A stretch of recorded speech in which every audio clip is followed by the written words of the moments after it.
Terima kasih Anda masih bersama kami di Sindot Today. Pemirsa, aksi kejar-kejaran yang mewarnai pembubaran balap liar di jalanan kota Makassar, Sulawesi Selatan.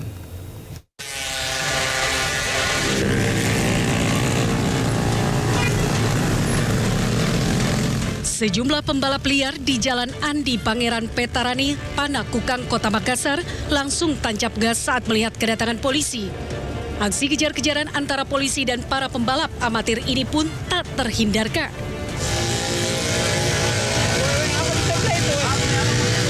Namun polisi akhirnya menangkap para pemuda pelaku balap liar. Sebanyak 5 unit sepeda motor tanpa nomor kendaraan dan kelengkapan surat-surat serta menggunakan knalpot brong diamankan.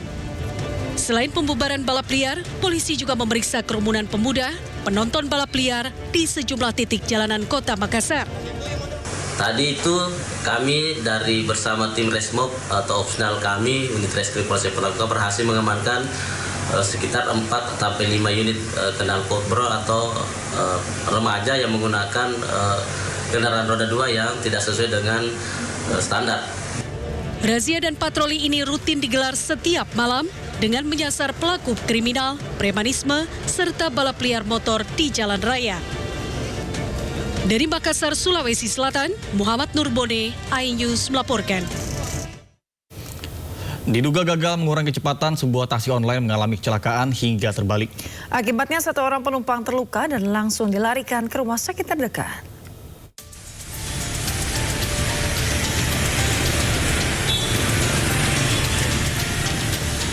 Sebuah taksi online mengalami kecelakaan hingga terbalik di Jalan Pajajaran, Kota Bogor, Jawa Barat, Rabu pagi.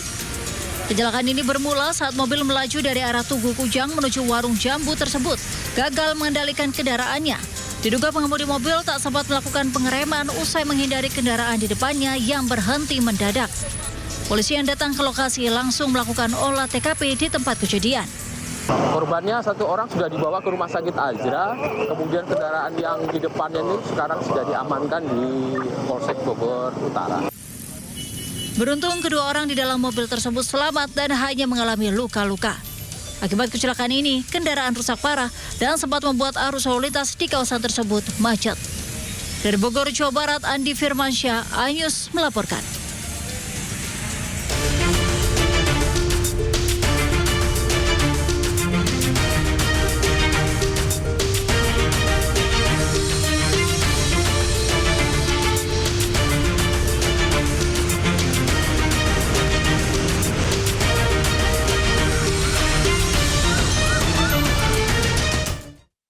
Pemirsa, saatnya kita simak pantauan lalu lintas pada pagi ini dan kami telah terhubung dengan Brigadir Cici Yarangga dari NTMC Polri yang berada di kawasan Dewi Sartika, Jakarta Timur.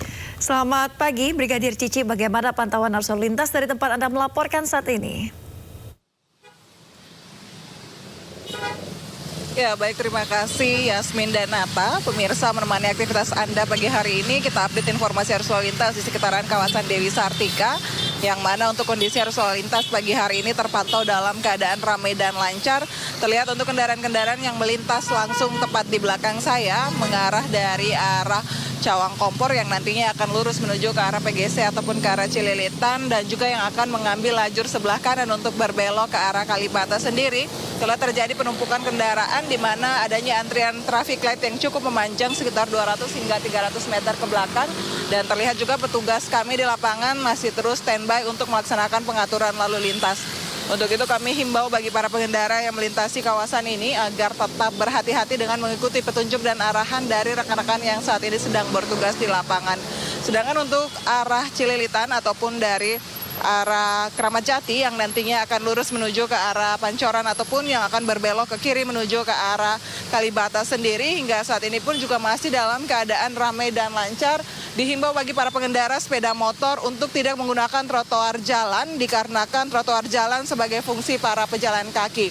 Dan juga bagi para pengendara yang melintasi kawasan ini, kami himbau untuk tetap menjaga batas laju kecepatan kendaraan Anda, mengingat banyaknya aktivitas masyarakat yang berlalu lalang pada sekitaran kawasan ini sendiri. Dan pemirsa, untuk kendaraan-kendaraan yang melintas dari arah Kalibata yang nantinya akan mengambil lajur sebelah kanan menuju ke arah Kramat Jati ataupun mengambil lajur sebelah kiri untuk berbelok menuju ke arah Pancoran sendiri ataupun ke arah Kampung Melayu hingga pagi hari ini pun juga masih dalam keadaan ramai dan lancar. Memang peningkatan jumlah volume arus kendaraan ini bertepatan dengan jam berangkat perkantoran. Dan perlu kami informasikan juga bahwa berdasarkan data RSMS Korlantas Polri, angka kecelakaan lalu lintas yang kami terima di seluruh Indonesia selama 1 kali 24 jam telah terjadi sebanyak 188 kasus laka lantas dengan rincian 14 meninggal dunia, 17 luka berat, dan 127 luka ringan. Pemirsa, dari 188 kasus laka lantas tersebut, 52% terjadi karena tidak menjaga jarak aman kendaraan Anda, serta kecerobohan pengemudi saat menyalip kendaraan lainnya. Untuk itu dihimbau bagi para pengendara agar selalu menjaga keamanan dan kenyamanan serta keselamatan saat berkendara dan tetap mematuhi rambu lalu lintas untuk menjaga keselamatan diri bersama. Dan untuk pemirsa yang ingin mengupdate terus informasi-informasi seputaran arus lalu lintas, kami siap melayani Anda. Pemirsa dapat menghubungi call center kami di 1500669 ataupun SMS center di 9119. Pemirsa juga dapat mengunjungi website kami di korlantas.polri.go.id. Demikian Yasmin dan Nata yang dapat kami bagikan langsung dari sekitaran kawasan Dewi Sartika, Jakarta Timur bersama saya Brigadir Cici, dan silakan kembali ke rekan-rekan di studio. Ya, baik, terima kasih Brigadir Cici Arangga atas laporan Anda dari kawasan Dewi Sartika, Jakarta Timur. Selamat bertugas kembali dan salam presisi.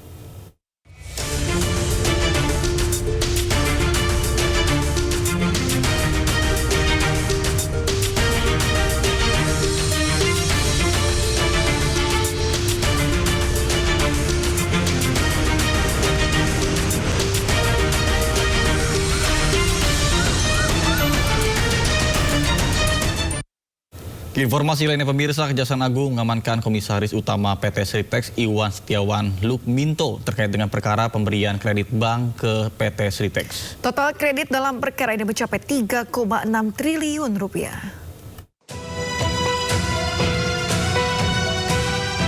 Kejaksaan Agung mengamankan Direktur Utama PT Sritex Iwan Setiawan Lukminto. Saat ini yang bersangkutan menjalani pemeriksaan sebagai saksi berkaitan dengan perkara pemberian kredit dari beberapa bank pemerintah dan daerah yang diberikan ke PT Sritex dengan total kredit 3,6 triliun rupiah. Kejagung menangkap Iwan Setiawan Lukminto di Solo, Jawa Tengah dan langsung dibawa ke Jakarta. Dipanggil lalu dilacak keberadaannya di berbagai tempat. Ya, tim tadi saya sudah sampaikan, kita sudah melakukan upaya-upaya ya dengan berbagai informasi yang kita miliki, dan kemarin malam itu ternyata terdeteksi yang bersangkutan ada di Jalan Enggano nomor 3 di Solo ya, sehingga penyidik mengamankan dan membawa yang bersangkutan. Dilansir dari sritex.co.id, Iwan menjabat sebagai Direktur Utama Sritex sejak 2014 dan memiliki pengalaman di dunia tekstil selama 20 tahun. Iwan juga sempat terlihat meminta maaf dan berdialog dengan karyawan Sritex saat perusahaan dinyatakan pilot dan mem-PHK ribuan karyawannya 1 Maret 2025 lalu.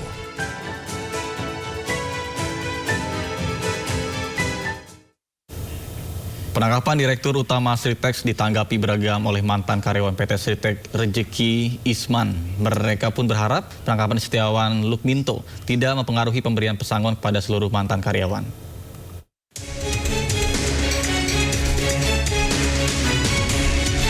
Mantan karyawan PT Sri Rejeki Isman atau Sritex, Karwi Mardianto, mengaku terkejut Direktur Utama PT Sritex, Setiawan Lukminto, ditangkap oleh Kejaksaan Agung.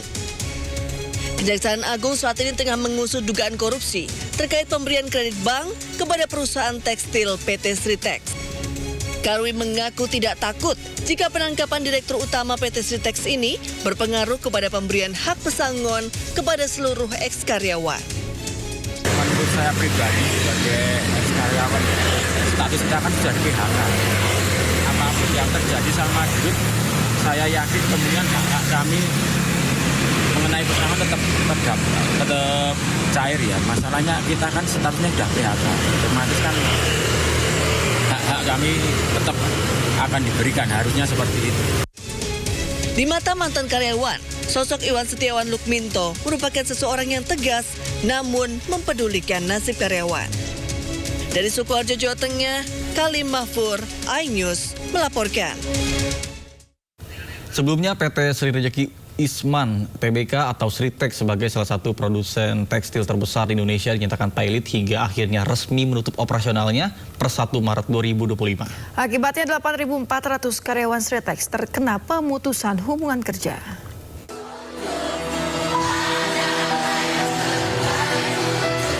Kondisi pilot yang dinyatakan Pengadilan Niaga Semarang kepada PT Sri Rejeki Isman TBK atau Sritex menyebabkan penutupan resmi operasionalnya per 1 Maret 2025. 8.400 karyawan terkena PHK. Laporan keuangan Sritex Desember 2020 dinyatakan memiliki utang 17,1 triliun rupiah, sementara total aset hanya 26,9 triliun rupiah. Padahal Sritex harus menghidupi lebih dari 17.000 karyawannya. Kemudian PT Indo Barta Rayon menggugat Sritex sejak 2 Desember 2024 karena dinilai lalai memenuhi kewajiban membayar utang ke kreditur.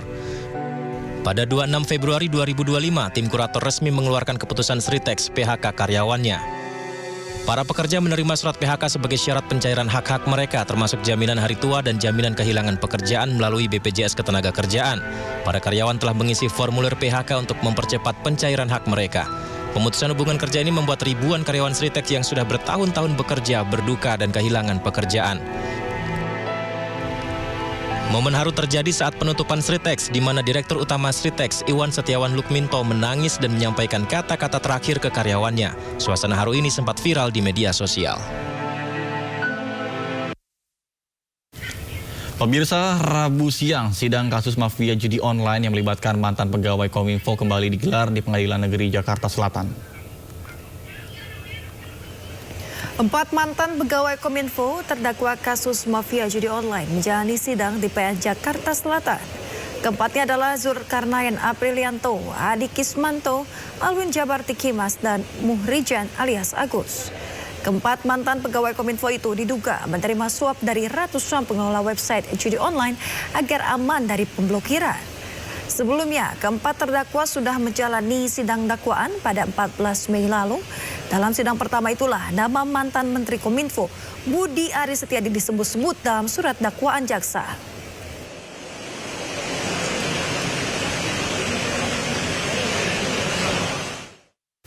Perputaran uang dalam praktik judi online benar-benar fantastis. Ya, mencapai ribuan triliunan rupiah, pemirsa.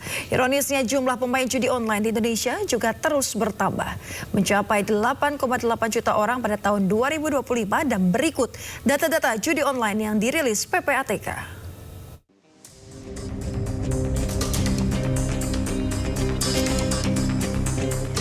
Di awal tahun 2025, Pusat Pelaporan dan Analisis Transaksi Keuangan atau PPATK mencatat perputaran dana judi online mencapai 1.200 triliun rupiah. Jumlah ini diperkirakan akan terus bertambah jika tidak ada penindakan dari pemerintah. Sementara jumlah pemain judi online di tahun 2025 mencapai 8,8 juta orang. Mereka berasal dari berbagai kalangan. Tapi mirisnya, 71,6% pemain judi online berpenghasilan di bawah 5 juta rupiah. PPATK juga mencatat pemain judi online tidak hanya orang dewasa, tetapi juga anak-anak. Uang yang dikeluarkan pun mencapai miliaran rupiah. Untuk anak berusia 10 hingga 16 tahun, perputaran dana judi online sebesar 2,2 miliar rupiah. Sementara untuk usia 17 hingga 19 tahun, nilai isi ulang pemain judi online mencapai 47,9 miliar rupiah. Di rentang usia 31 hingga 40 tahun, dana yang berputar di judi online mencapai 2,5 triliun rupiah.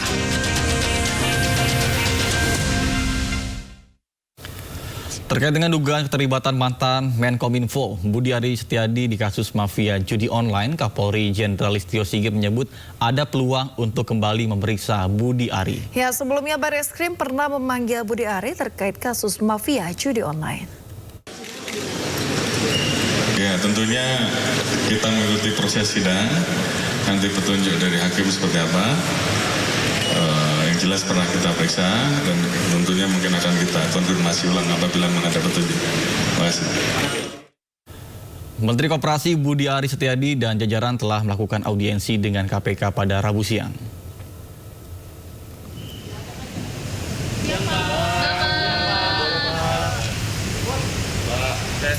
Dalam audiensi kemarin yang berlangsung di Gedung Merah Putih KPK Jakarta, Budi Ari menjelaskan audiensi dengan KPK penting dilakukan lantaran jumlah koperasi desa Merah Putih yang mencapai 80.000. Ditambah lagi alokasi dana yang dikucurkan untuk koperasi desa Merah Putih mencapai ratusan triliun rupiah. Hasil audiensi disepakati bahwa nantinya Kemenko bersama KPK akan menekan nota kesepahaman atau MOU. Selain itu pemirsa, Budi Ari juga akan melibatkan KPK ke dalam tim program Koperasi Desa Merah Putih karena program Koperasi Desa ini memiliki tujuan mulia sehingga harus dikawal dengan baik. Melakukan audiensi dengan KPK sehubungan dengan program 80.000 Kopdes Merah Putih.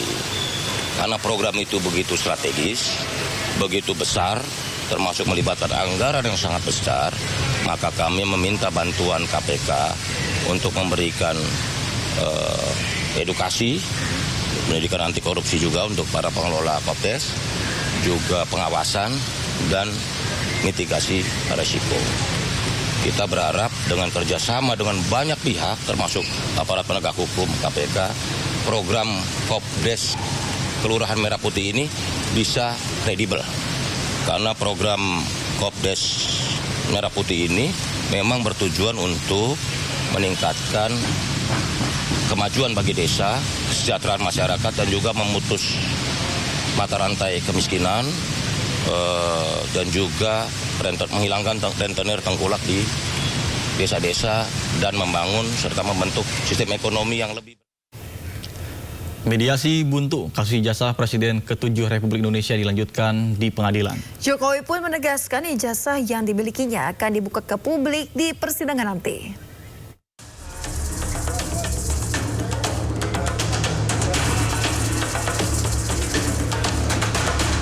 Mediasi kasus dugaan ijazah palsu Presiden ke-7 RI Joko Widodo di Pengadilan Negeri Surakarta tidak menemui titik temu.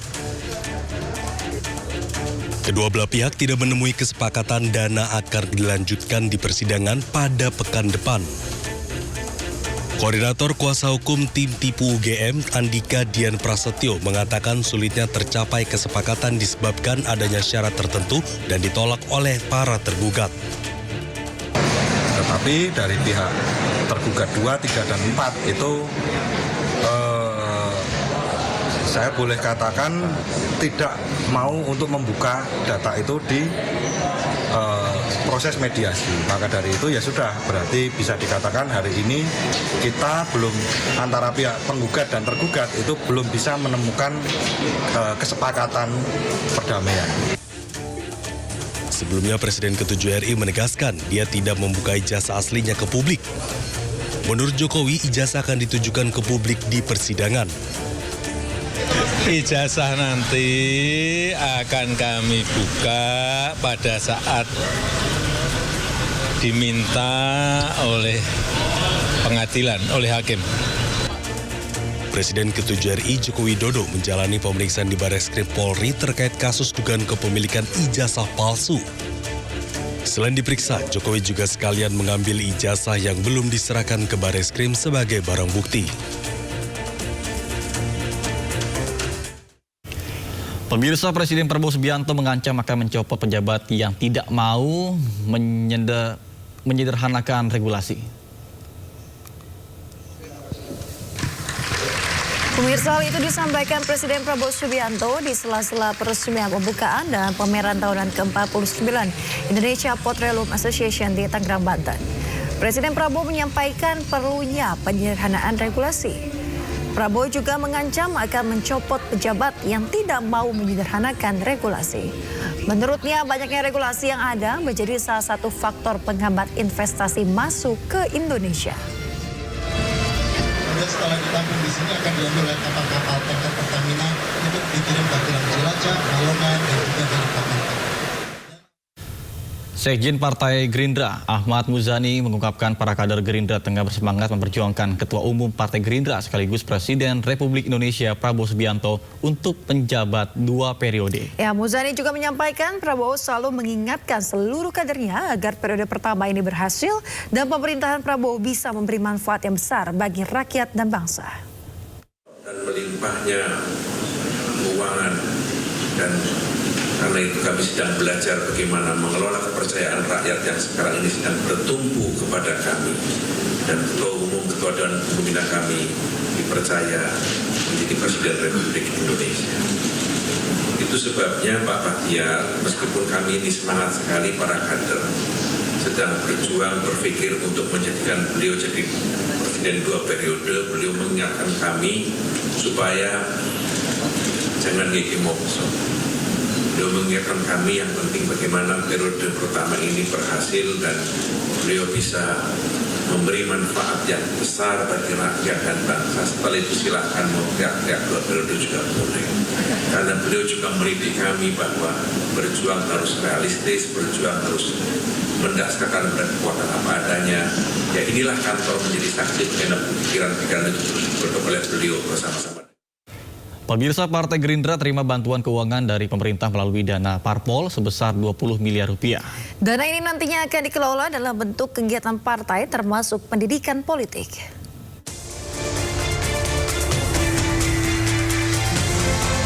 Partai Gerindra menerima bantuan keuangan berupa dana partai politik dari pemerintah yang disalurkan melalui Kementerian Dalam Negeri.